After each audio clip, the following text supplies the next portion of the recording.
Bhavatu Sahano Punatu Sahaviryam Karvavahe Tejasvinavaditamastu ma Vishavahe.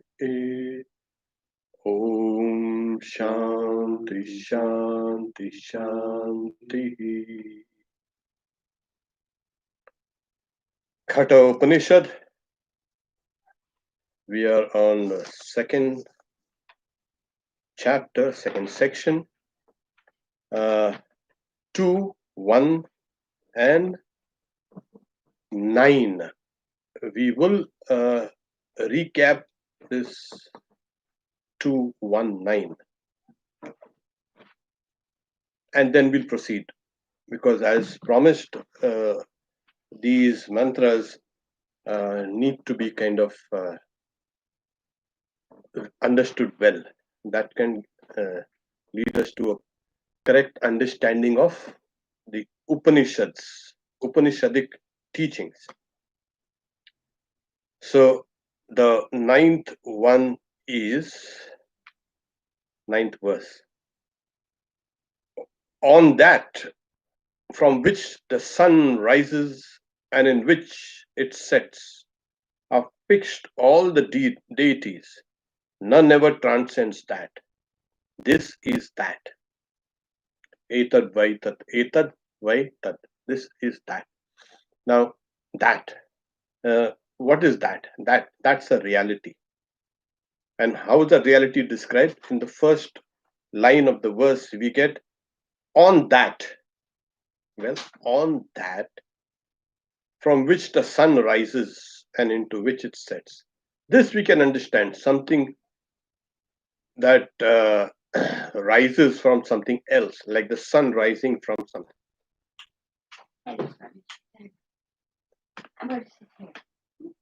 And it sets. Now, it is also meant as the effect arising from the cause. You know, the sun is spoken of as a symbol. Symbol of what? Of all life. You know, all life is dependent on the sun. In the final analysis, it's just the sun. So the sun is a great symbol, is found also in the other Upanishads. So the whole of creation is symbolically represented as a sun. And now the whole of creation emerges from that and merges into that. It's given as rising and the setting of the sun. This is kind of clear. So this creation emerges from what? That. What is that? That is Hiranyagarbha. The subtle aspect of creation.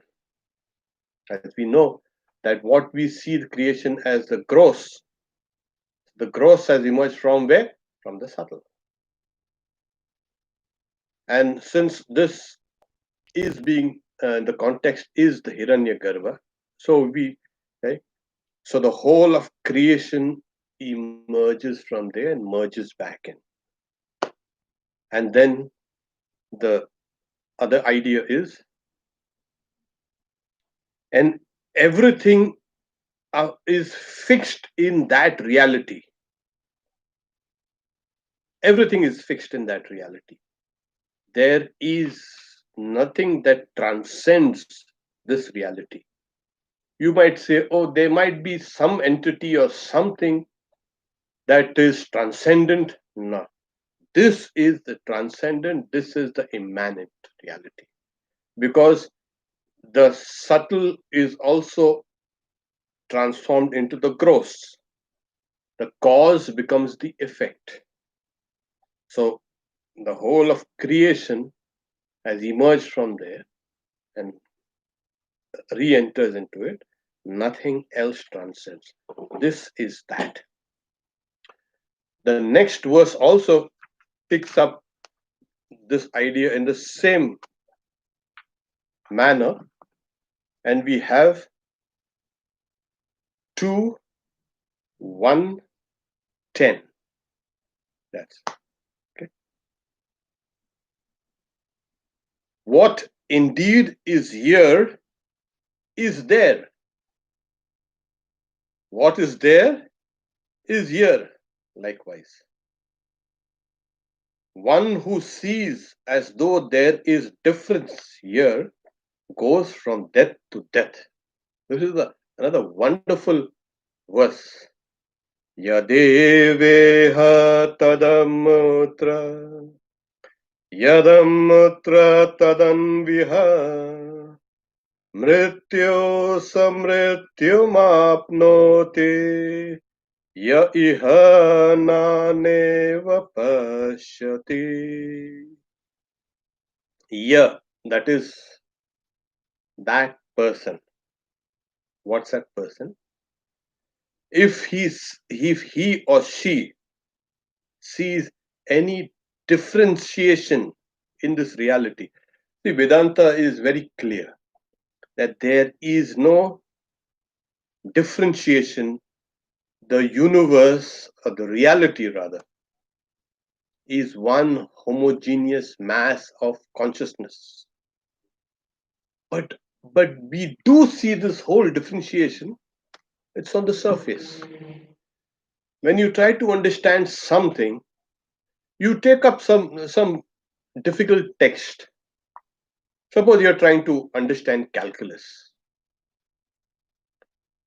The first thing that happens is this is too difficult for me, or this will take a long time, or why did these people do these things so difficult? But you need to persist in that.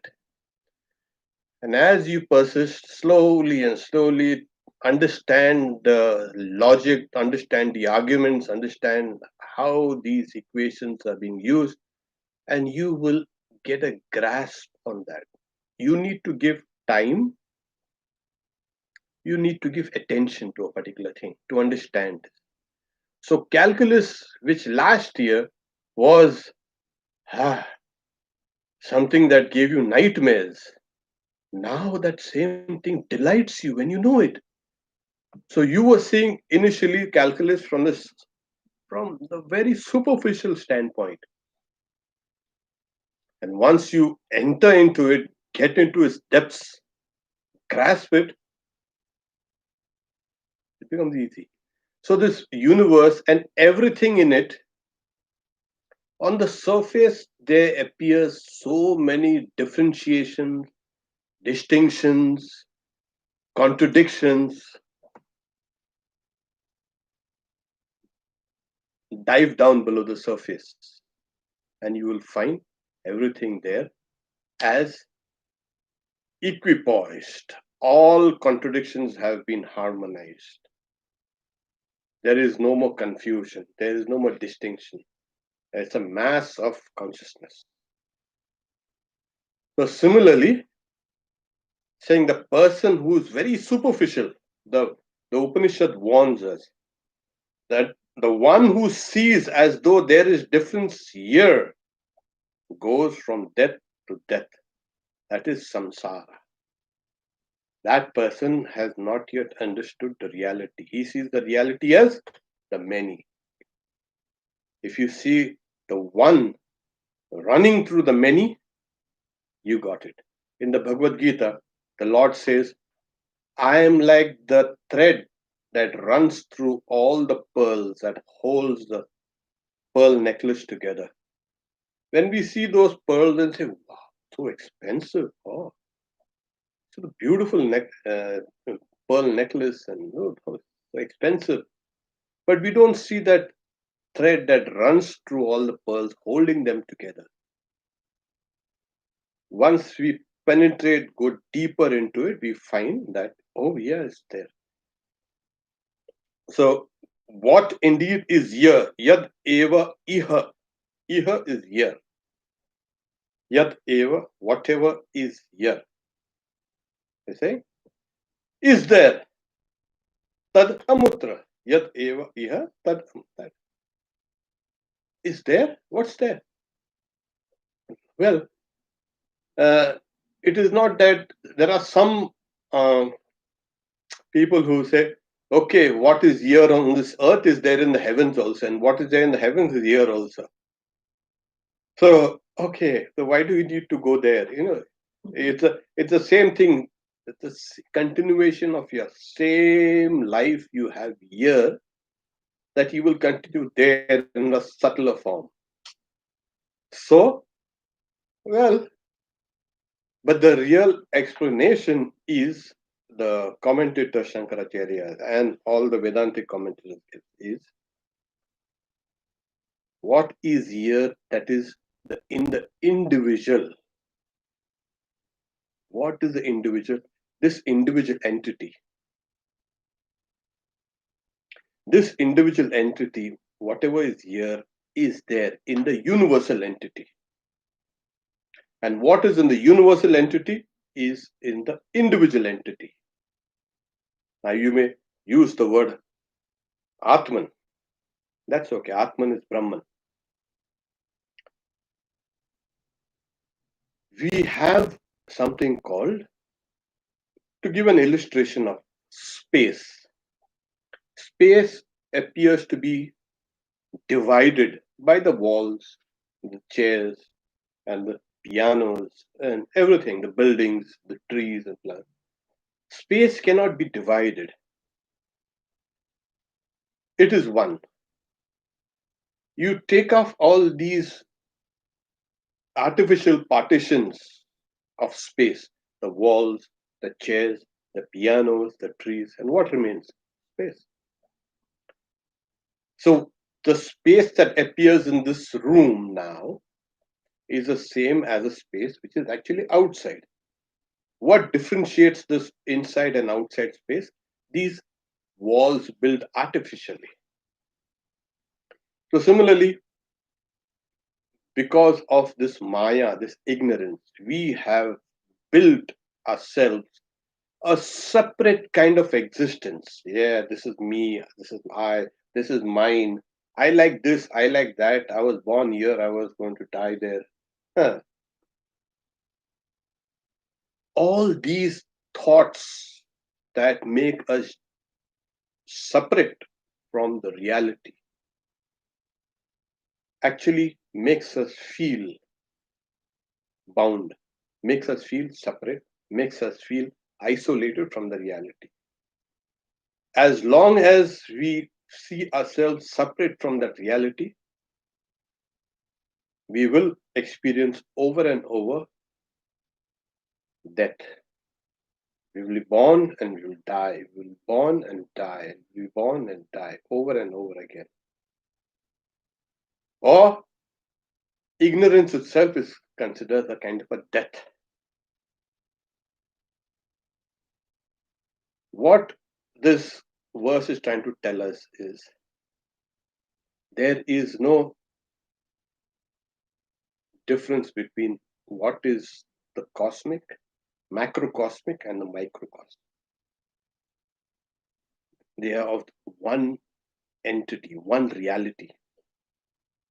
And the more we can see ourselves connected to this world, to this reality, this body has to live on food, on air, and water. Where does all this food and air and water come? That is the common property of everyone. All beings live in air, all beings have drink water, and all beings have to eat. So we are taking things from the atmosphere, outside environment, and taking us in, and yet we constantly harp on our own uniqueness. What's unique? There's nothing unique about you. All life is unique then in that case. So we have a saying that this external world, because it exists, you exist. physically. If this external world did not exist, this unique entity will also not exist. So there's a constant give and take. That's the reason why we say that this external world is an extension of ourselves. Take, for instance, we throw plastics all over the place. Well, and we are discarding, and we think, oh, we've got rid of our trash. Well, that plastics now is coming back to us in our food, in our water, in our everything. It's coming back to us this in a smaller form, smaller version called microplastic. They have also found that microplastics are even raining down from the air. They are in the ocean, they are in the atmosphere, they are everywhere. So, what happened actually? Our human species, so unique, is killing itself through its actions on the physical level. We should have, from the very beginning, understood the threat that this external world is a part of yourself. From the standpoint of chromosomes or the genetic code, what's happened? All life has got a similar kind of genetic code. Well, so why do you go and start killing this and killing that and destroying this and destroying that? There are some species, there are some animals and birds that have even more chromosomes than us. Ah,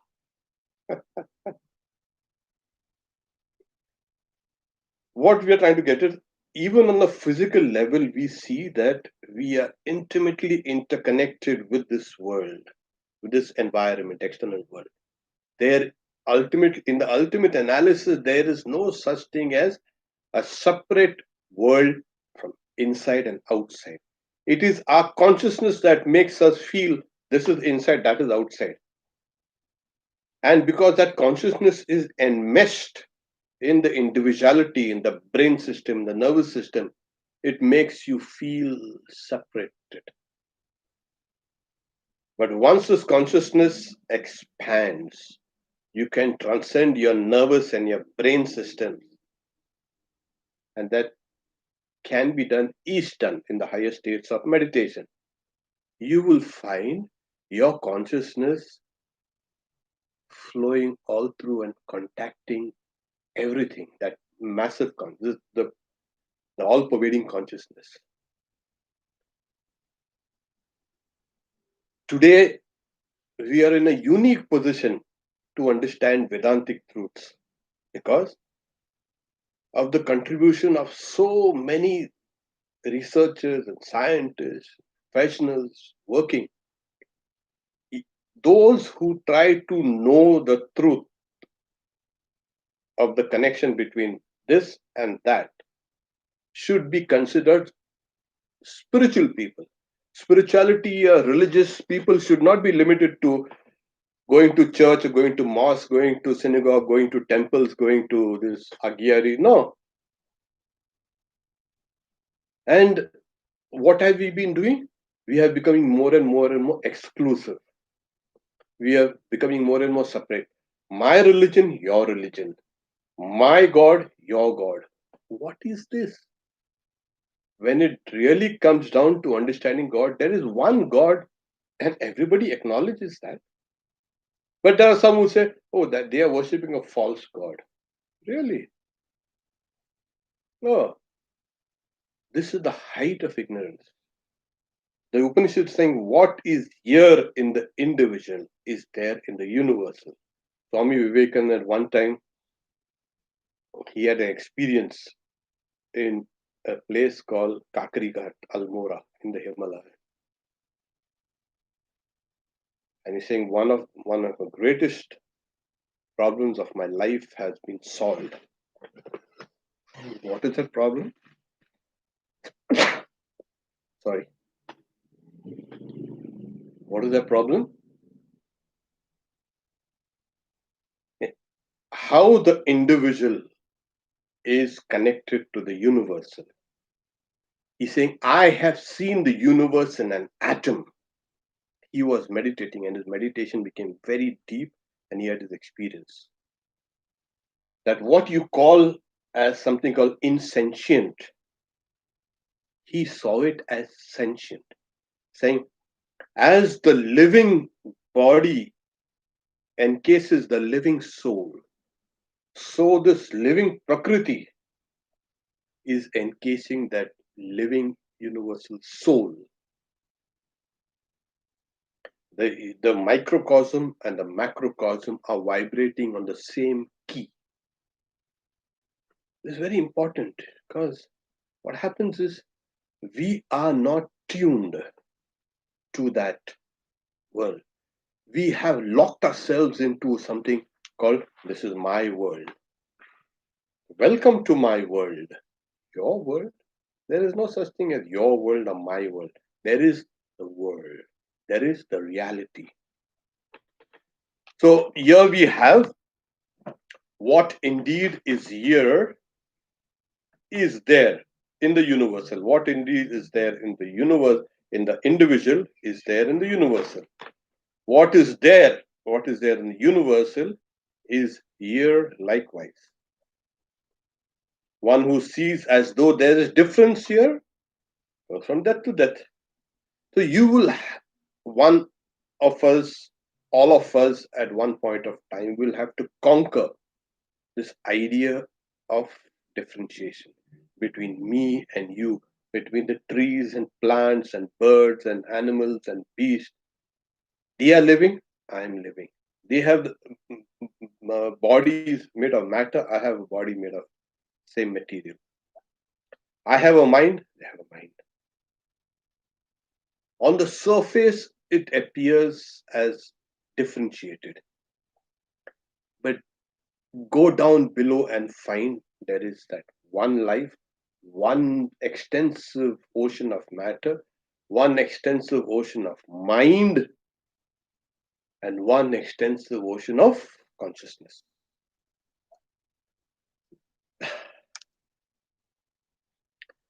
So this is what yad eva iha, whatever is here, what indeed is here, is there. Tad amut.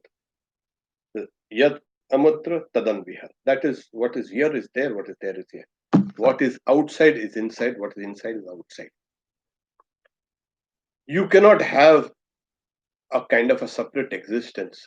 Now, if a wave keeps on shouting and screaming, I am separate, I am separate, I am unique. Well, what will the ocean say? Wait for a while, just a while. And then the wave sinks back into the ocean. And then what happens? Mm.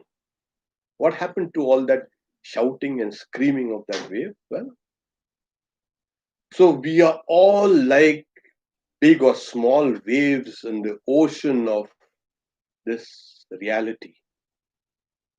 And we see this whole reality as made up of waves.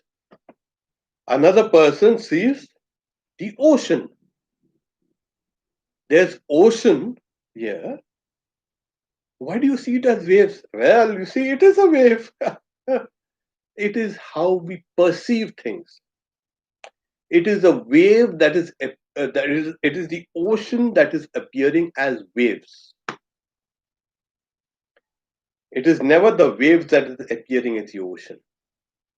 The waves, like Shri Ramakrishna says, belongs to the ocean. The ocean does not belong to the waves. So this reality, it's extensive, massive. This whole universe, this visible universe, seen even through the telescopes and radio telescopes, is nothing but a small kind of atom in this whole reality. And this, they say that this whole universe is expanding into probably encroaching into other universes out there. Who knows? We are here sitting down, and a part of a universe has encroached and merged with another universe there. So we may be living, and there are these scientists who say they're talking about this creation on visible things like foam and bubbles on the ocean. This is perfectly Advaitic, perfectly Vedantic. We are our creation, our universe is like a small bubble here, floating in that. And why can that really produce more bubbles? If it can produce one bubble, it can produce infinite number of bubbles on this. So we are all these various bubbles. You've blown bubbles? Yeah, we all have blown. And sometimes you see a couple of bubbles all together coalesce and become one and become a big bubble. Reality in its dynamic aspect is something like this, constantly rising, finally merging. So this is what is here is there, what is there is here. He or she, whoever sees there is differentiation, goes from death to death. So death is another way is ignorance, maya, desire and karma, avidya, kama, karma. So what we do, we go from one action or one karma or from one thought to another blindly. Blindly.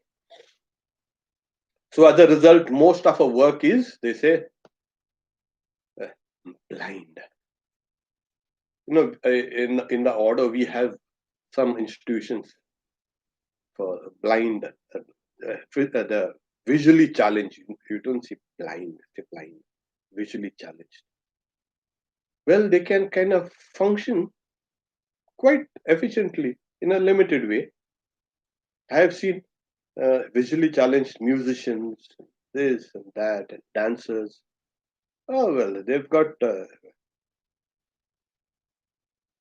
We are more or less in that kind of situation. Our, our every action of ours is kind of blinded, and we like stumbling from one thing to another. Not only that, this Upanishad itself says, like the blind leading the blind, and both fall into a ditch. Why are we going around this? Why are we thinking blindly? Because of that differentiation, because of that initial maya, ignorance. It puts a veil before our eyes and says, oh, you are separate. And this has been the problem with civilization. Oh, you see, individuality. It stresses on the individuality and individuality and individuality. Oh, the individual is the prop of society, is the prop of everything. On the individual rests everything. And these systems have become so repressive and exploitive. Everywhere it's the same thing. We have not understood that there is another collective aspect. Why do you look at one point of light in a mass of light? Humanity is now will have to slowly emerge out into this collective consciousness. And there is always a kind of a tug between this. The individual cannot live alone. Impossible. It has to live in a community. So what is important, the community or the individual? It depends on your worldview. And for the last 2000 years or more, especially in the Western civilization, there has been an emphasis on the individual. My rights, my freedom, I have my freedom. I've been constitutionally granted some freedom. I want to exercise the freedom and see the result of that. Instead of thinking collectively, the moment you think collectively, you will bring in peace. So, this idea is it is a kind of a criticism of our perception of duality, that me and the reality is separate. The next verse is 11, 2, 1, 11. This is to be attained through the mind alone, or mind indeed. There is no diversity here whatsoever. He who sees as though there is difference here goes from death to death. The same second line of the previous verse of 10th is also repeated here in the 11th, second line. One who sees as though there is difference here goes from death to death. There it was, there is no differentiation at all, either here or there. Now, how has this state of oneness to be attained? Okay, so how do we perceive this oneness? Well, you see, the instrument here is, as the Upanishad says, this is to be attained through the mind alone, or mind indeed. Manasa eva aptavyam. Well, this is good. Through the mind. But there, see, our mind is so kind of so restless at times. Sometimes it is lazy. Sometimes it is engaged in silly things. And sometimes it wants to meditate. And how come we can attain this through the mind? Even Sri Ramakrishna says, but it is attained to the pure mind. What is the pure mind? That mind which is guided by the Guru and the scriptures. That mind which has purified itself through service, through love of God, the Guru, through devotions, to meditations, to repeating God's name. This is how the mind has become purified. Selfless work is an extremely powerful factor. So, in this purified mind, the vision of this oneness of reality flashes. This is important. So, it is attained to the mind alone. There are, of course, other Upanishads that who says, like Taittiriya Upanishad, the mind along with speech recoil, unable to grasp that. The ordinary mind. Yato vacho nivartante aprapya manasa. So there are other passages also. Suffice it to know that here we are saying that this has to be attained, like Sri Ramakrishna says, Shuddha Mon, Shuddha Buddhi, Shuddha Atma Ek. That is, the pure mind, the pure intellect, and the pure Atman is one. A mind that is full of ignorance and desires and selfishness diffracts the reality, as it were.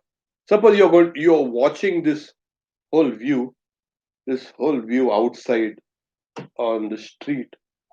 What does it appear? Well, clear. Suppose the glass had to be cracked. You will have to see the same thing through those cracked glasses, through the cracks. So that will appear distorted. So, similarly, when the mind is fractured, when the mind has been disintegrated, you will see the reality like that. It's like, as I say, Sri Ramakrishna says, there was a king and his eyesight was growing weak, and the doctors prescribed kind of uh, that doctor prescribed that king should see everything that's green. So that is kind of restful to the eyes and get cured. So he called his minister and said, okay, paint the whole palace and inside and outside, everything green. I have to see everything as green, so it will cure my eyes. Another minister comes and say, what's happening? Then stop the whole thing. No, we've got orders. So he takes a green tinted glasses and goes to the king. Oh, king, wear this. And then the king wore the, and he sees everything as green.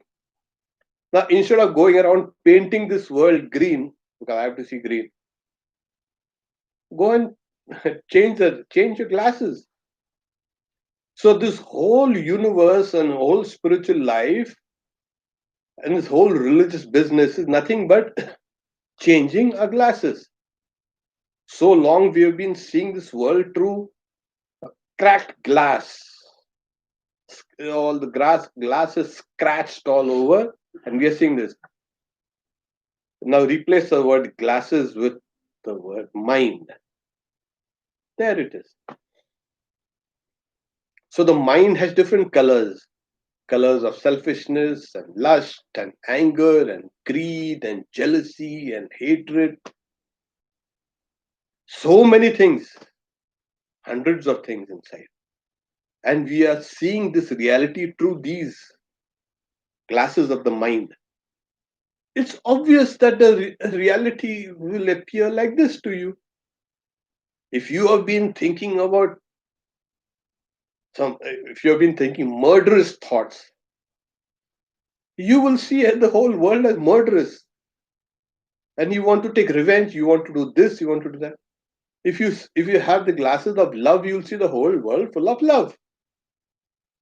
It is what comes between you and the reality, the mind. So they say it has to be attained to the mind alone.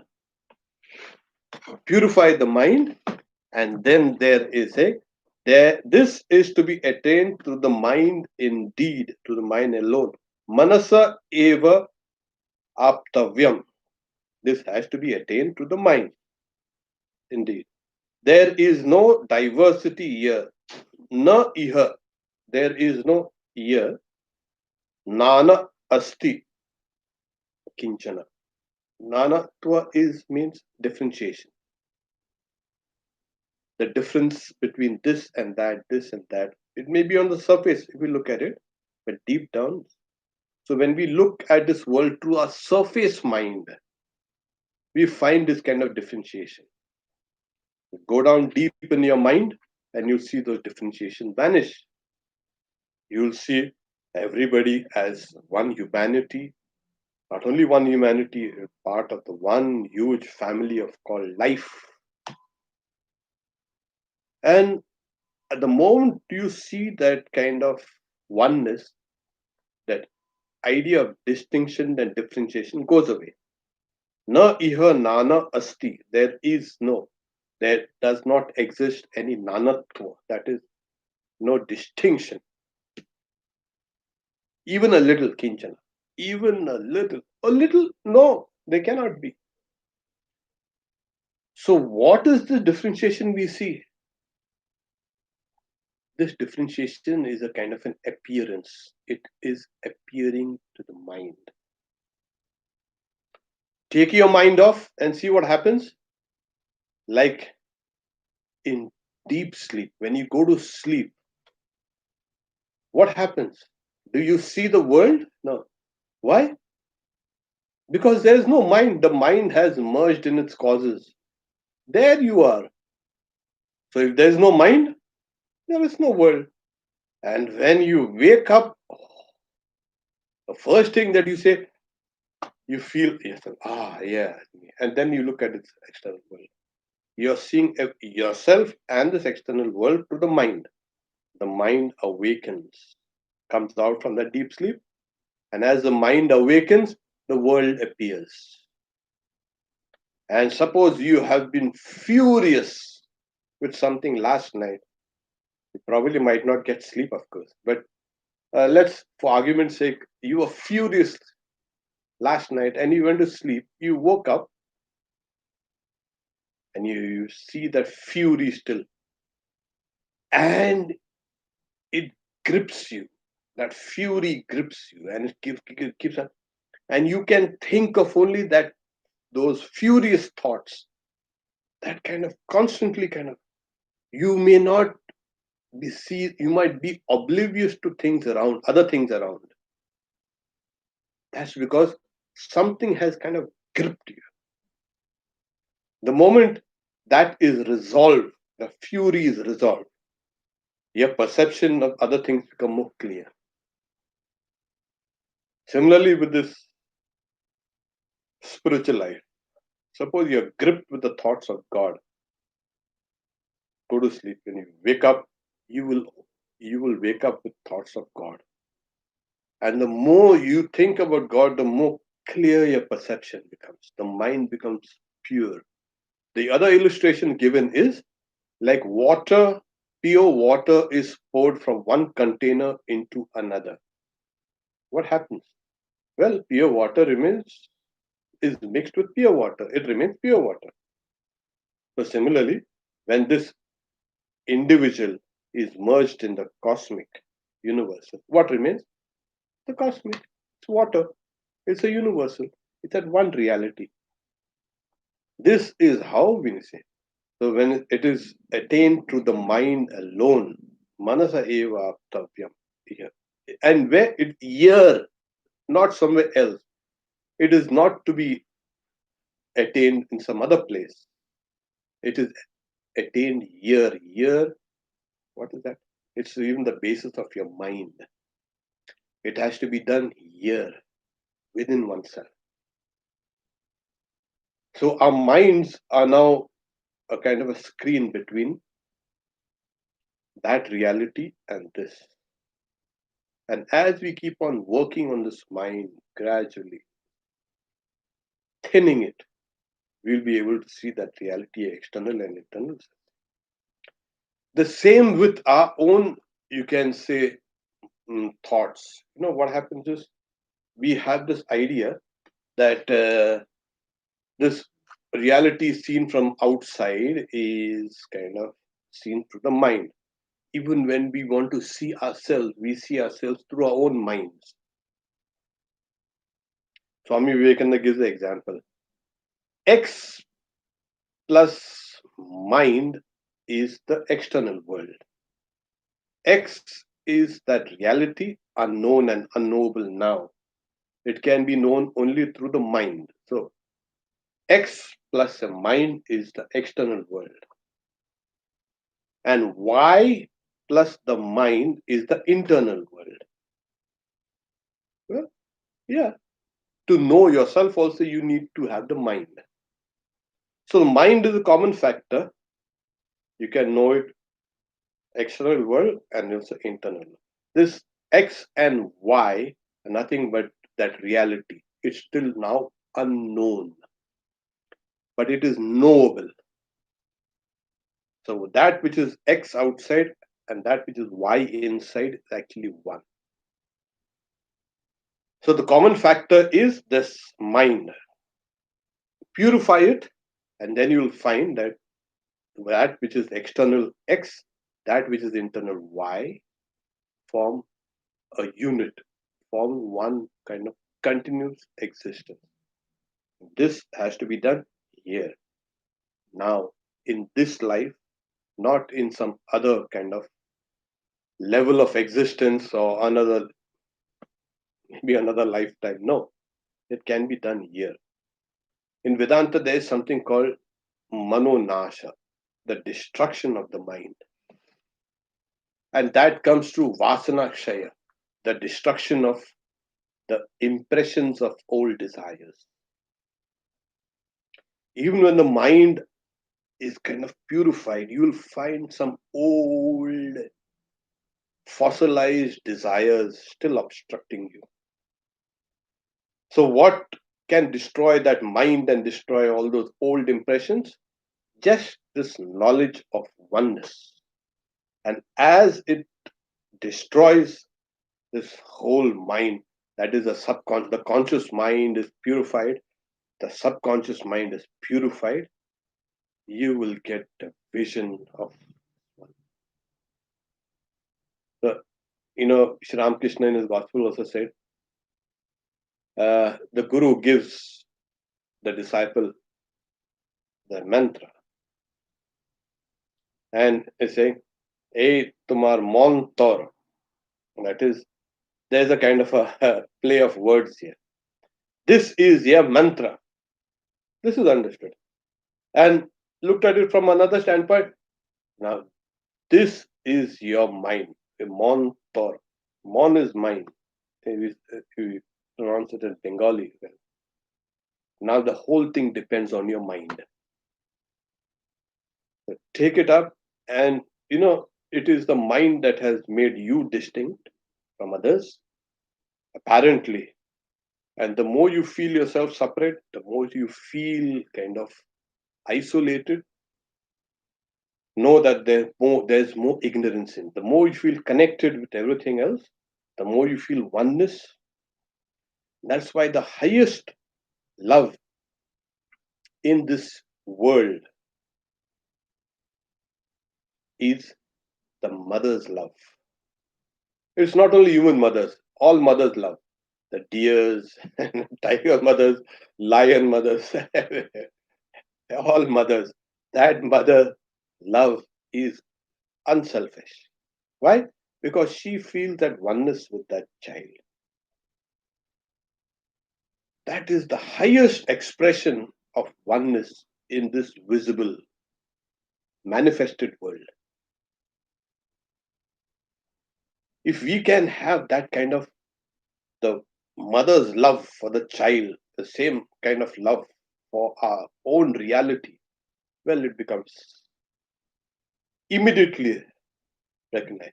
So, though there is distinction and differentiation, there is also something that pulls us together. It's love, it's compassion, it's solitude, it is empathy, it is a feeling of kind of oneness with others.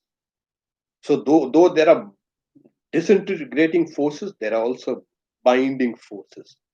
And the highest binding forces is that you see, God should be looked upon in this age as a mother. That's the highest expression of God. So you are a child of the Divine Mother. And so Divine Mother there who looks after all her children. Ya Devi Sarva Bhuteshu Matri Rupena Samsita. Salutations to you, O Goddess. You dwell in all beings in the form of Mother. So we have this idea of love that is connecting us, that is bringing us together.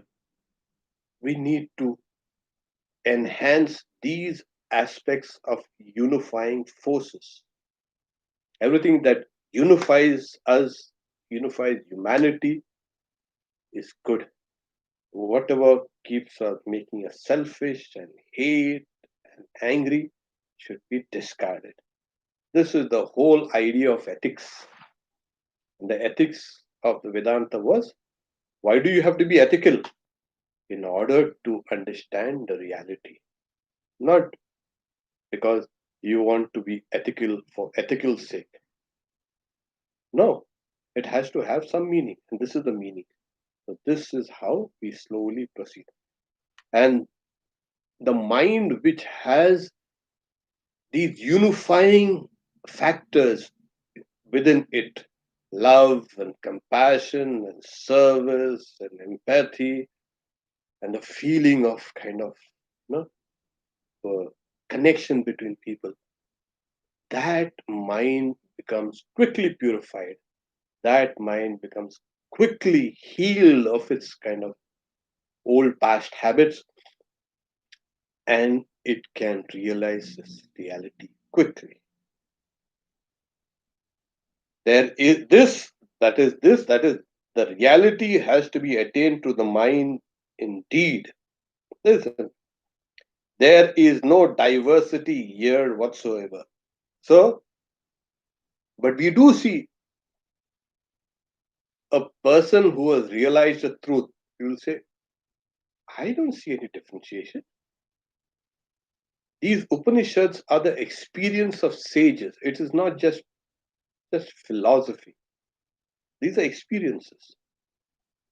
So a person who comes and says, I see there's no distinction and differentiation. I see only one consciousness. I see the ocean. And you keep on quarreling with that person saying, I see the waves. There are waves and waves and waves.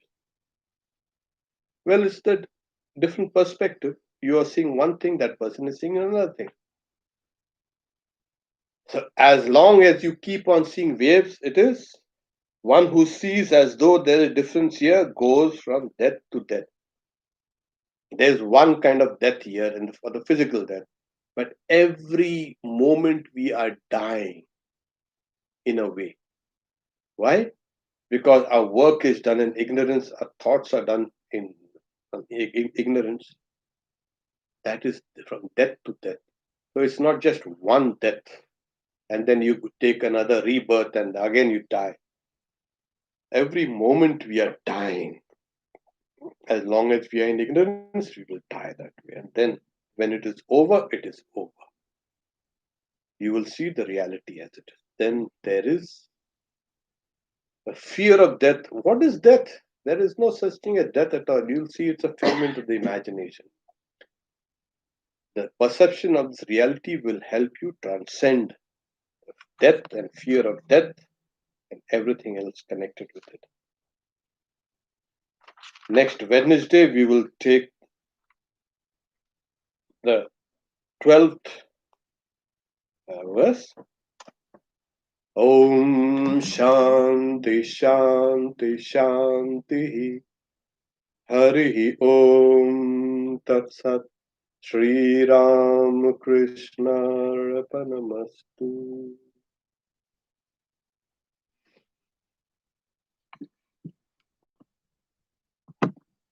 Thank you, Swamiji. Yes. Yeah, opening our minds